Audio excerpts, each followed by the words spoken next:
Good morning, everyone. Happy Friday morning to you. Welcome back to Now TV.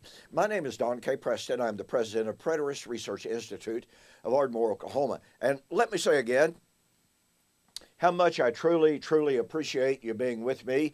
You know, my subscriber list is now up over 6,000.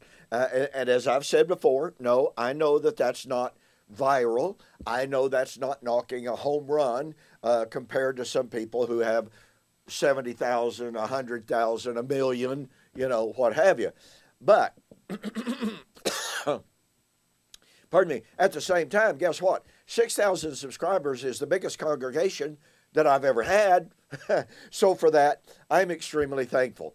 And, the feedback that I'm getting from this program is just absolutely wonderful. Now, for those of you who are familiar with Randy Robinson's program on living the life, so to speak, I've been invited to be on his program March the 14th. So if you're familiar with Randy's program, I've already been on the show one time. I was thrilled to learn that program was among the most popular, most listened to of his programs for the entirety of a year. And so I've been invited to be back on. I want you to tune in and send in your questions, send in your comments if you're able to do that. So that's very exciting. We had a great interview the very first time. I don't even know what the program is going to be about this time.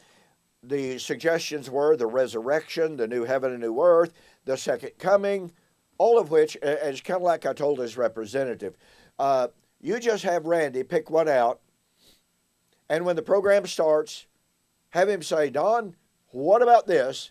And we'll go with it. So again, I'm very much looking forward to that, and I hope that you'll tune in and listen to that program. All right. We are continuing our study of the challenge of Christ. And ladies and gentlemen, I'm constantly amazed. I've said this, but I'm constantly amazed how many Christians,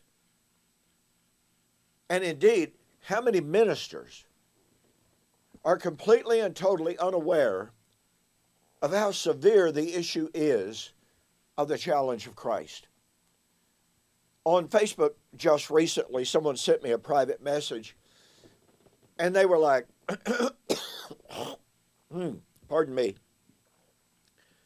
They were like, Don Preston, how can you possibly believe that the Lord has come again? How can you possibly believe that the end of the age has come?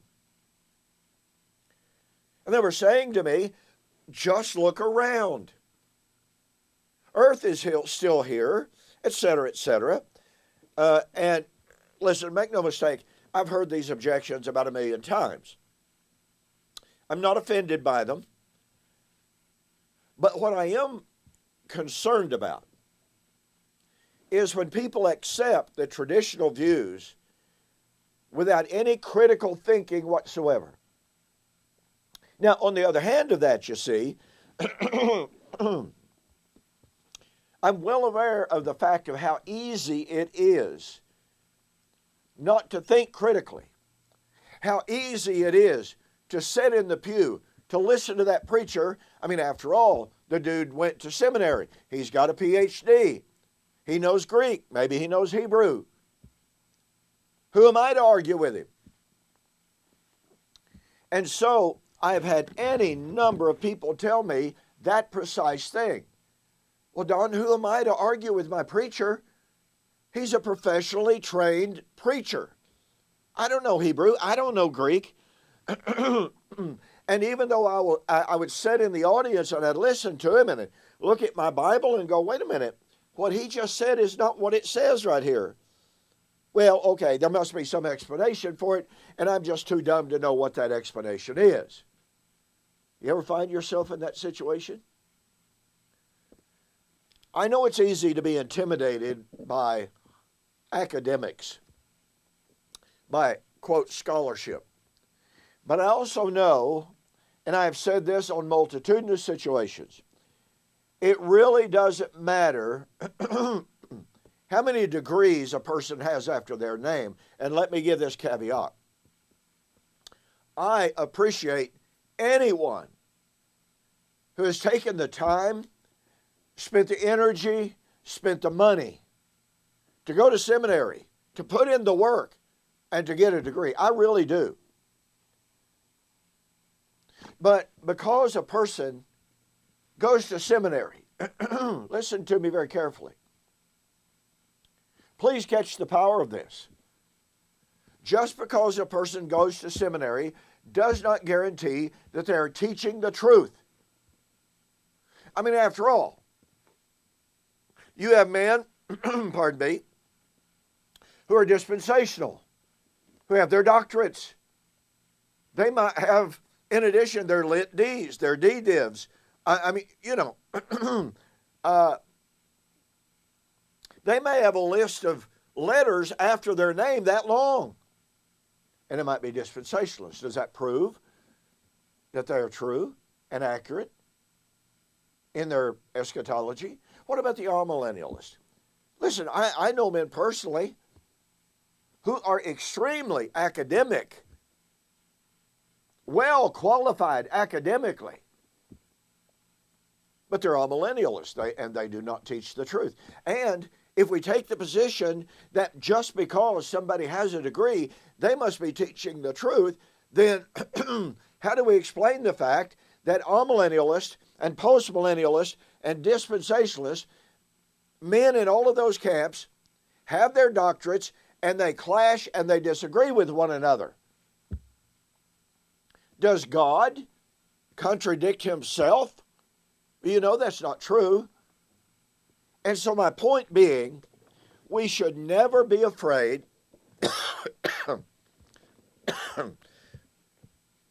we should never be afraid to question someone.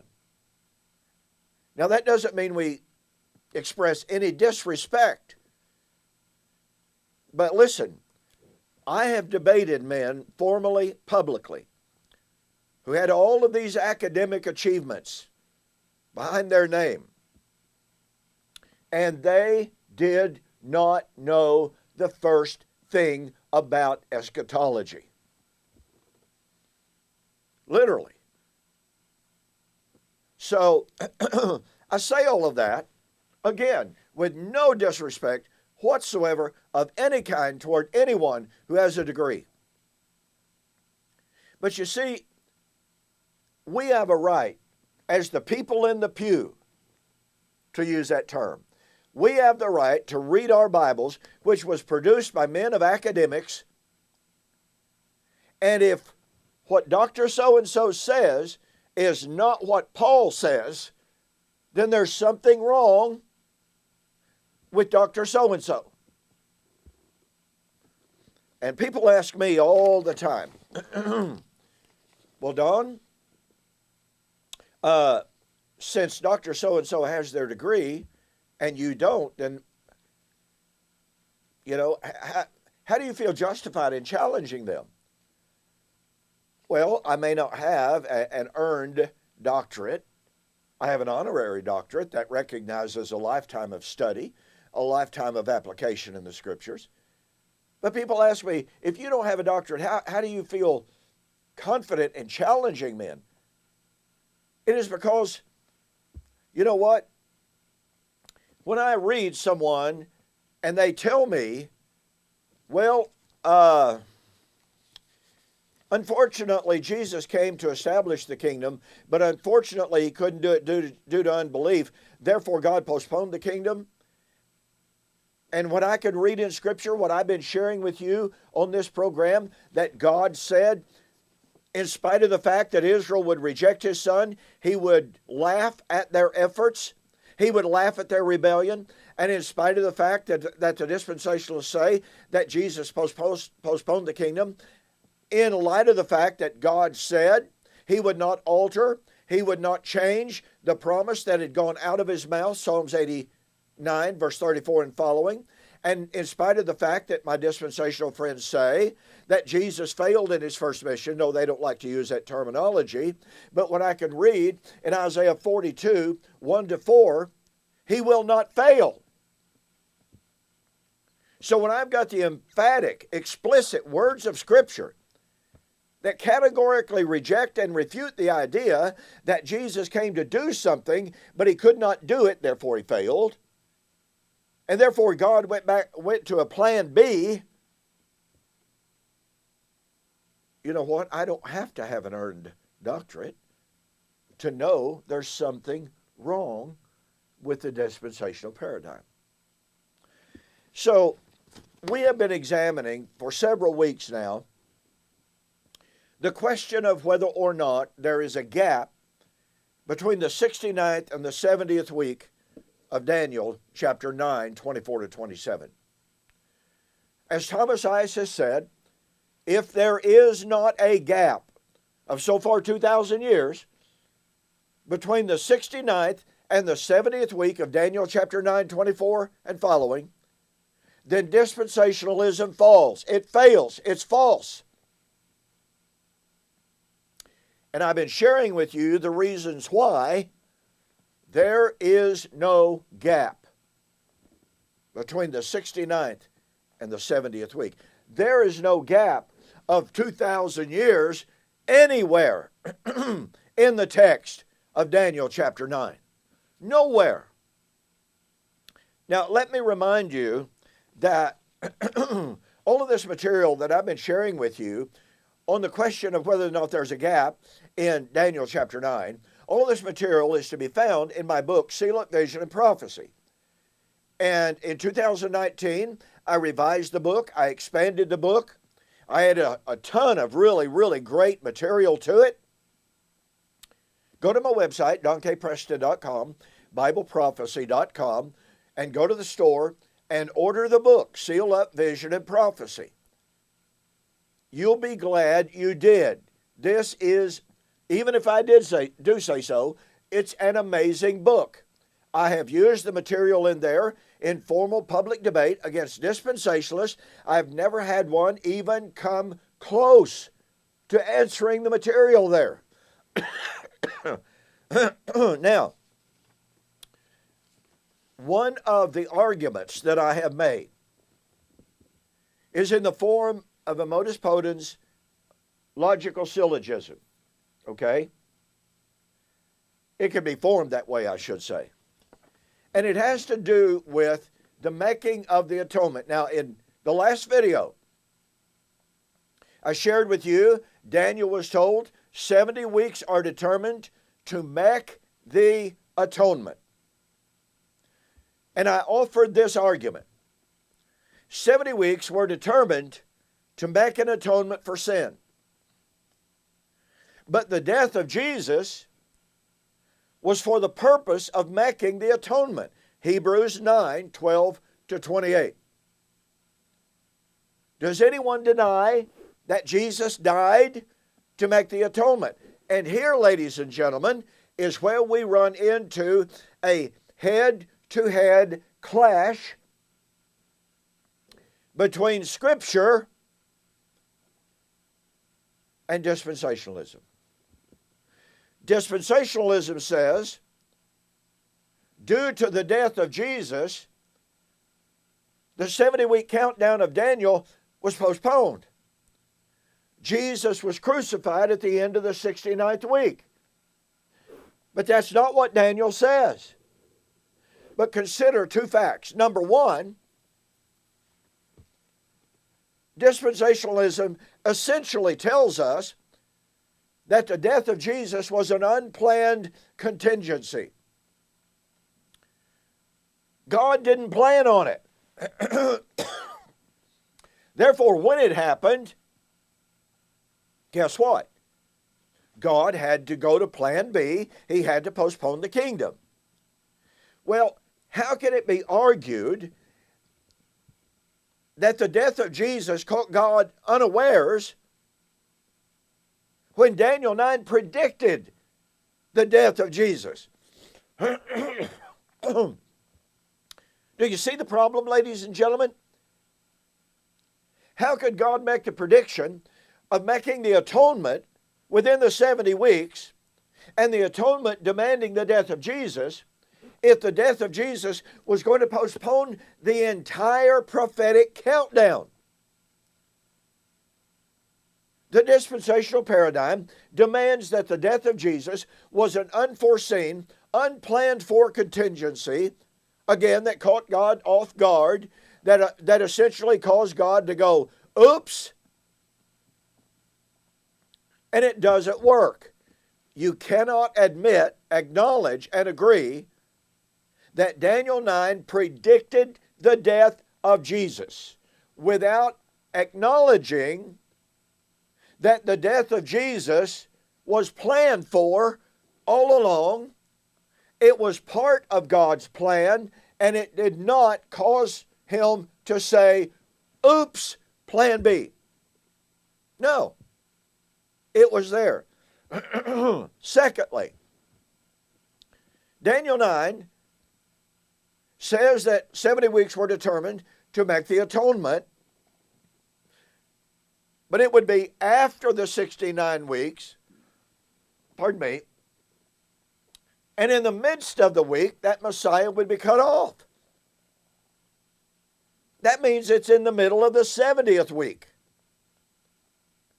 So the entire scheme of dispensationalism is based upon a misreading and a misunderstanding of Daniel chapter 9 that has Jesus' death within the 69th week, causing the postponement of the 70th week, when the text of Daniel chapter 9 has the death of Messiah after the 69th week and then in the middle of the week, i.e., in the middle of the 70th week. And there's a third fact here, ladies and gentlemen, that might seem initially to be a little bit off kilter, not off kilter, but off subject, okay? But this is really, really, really important.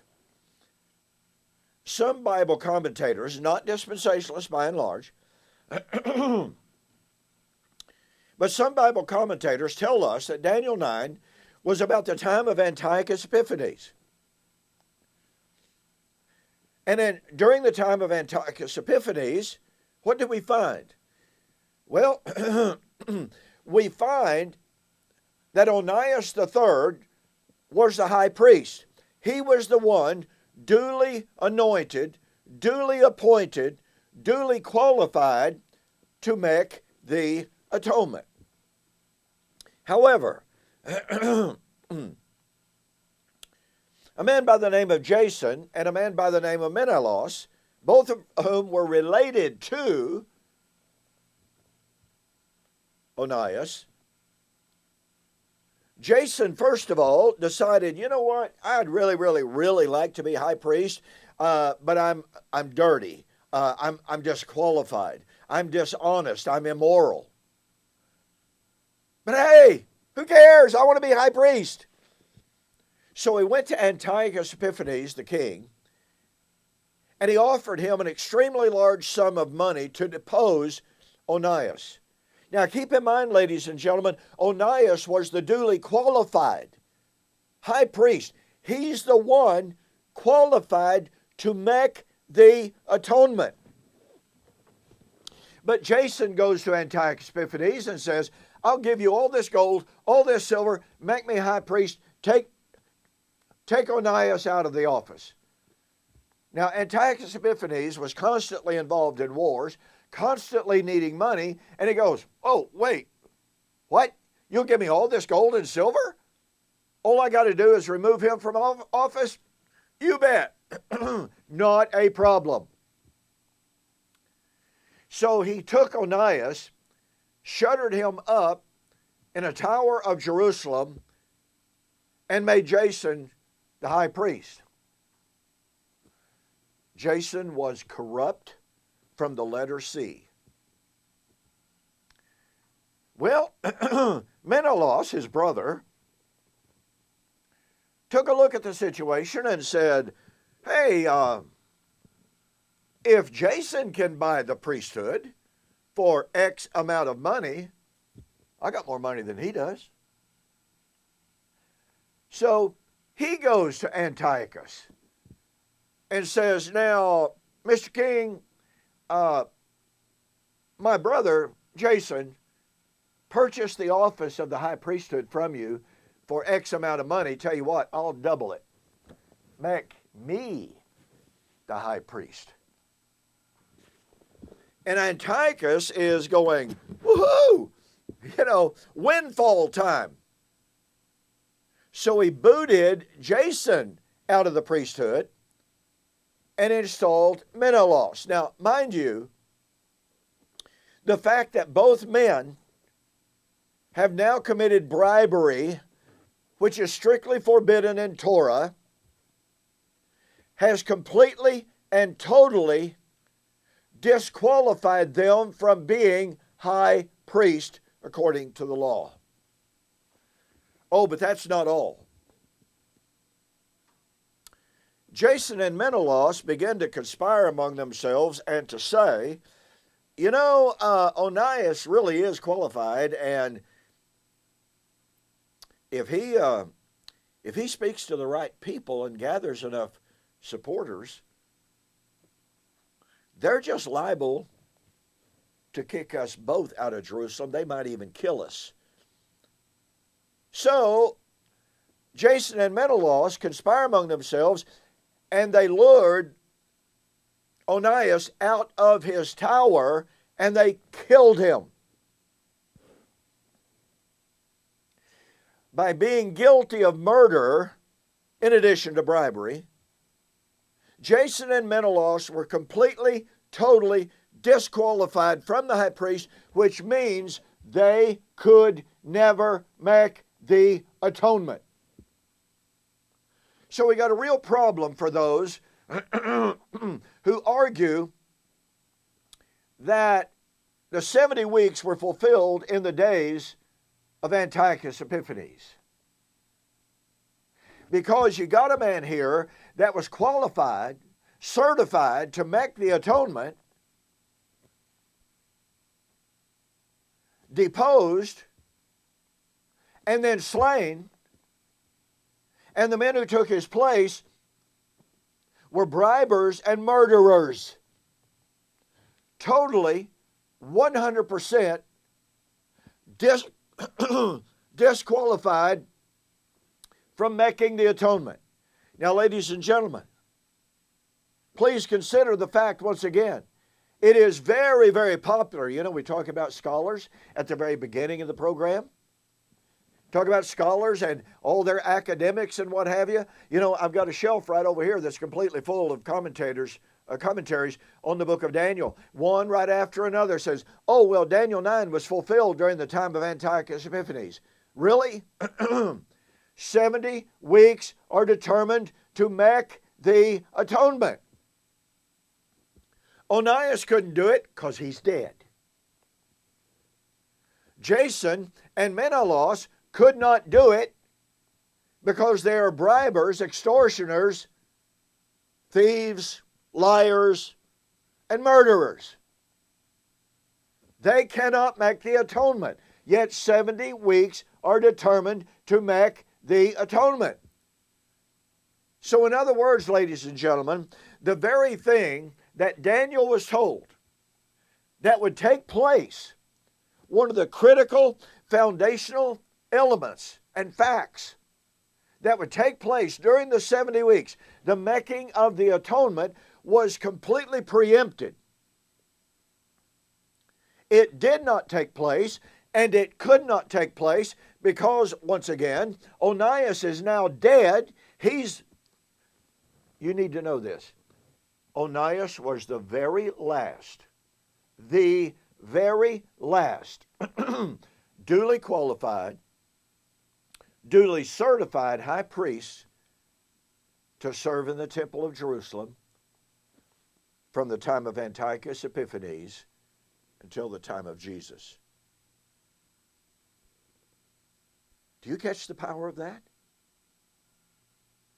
And thus, let me reiterate, the claim that Daniel 9 was fulfilled in the time of Antiochus Epiphanes simply cannot be true. I don't have to have 13 letters after my name to figure that out. All I have to do is to study a little bit of history, to study what the text of Daniel 9 says. 70 weeks are determined to make the atonement, and to know that no man guilty of bribery, guilty of lying, guilty of dishonesty, guilty of immorality, and guilty of murder, to know they could not make the atonement. Therefore, the atonement was not made during the time of Antiochus Epiphanes. So let me finish with, once again, sharing with you this argument on the atonement. 70 weeks were determined to make the atonement for sin. Daniel 9:24. But the death of Jesus was for the purpose of making the atonement for sin. And as we have just seen, Onias could not make atonement for sin because he was dead. Jason and Menelaus could not make atonement for sin because they're corrupt. Jesus was the only pure high priest from the time of Onias until the first century. Now, of course, Jesus was of the order of Melchizedek. But he was holy, harmless, pure, ascended into the heavens, undefiled and undefilable. Hebrews 7:25. Jesus is the only one qualified to make the atonement. Got to hurry here. Conclusion. Therefore, the death of Jesus occurred within the 70 weeks. Ladies and gentlemen, there is no postponement of the kingdom. If it is true, and it is, that 70 weeks were determined to make the atonement, that means the atonement had to be made within the 70 weeks. Not outside of it, not before it, and not after it. Within it. And I'm out of time, so I'll see you next week.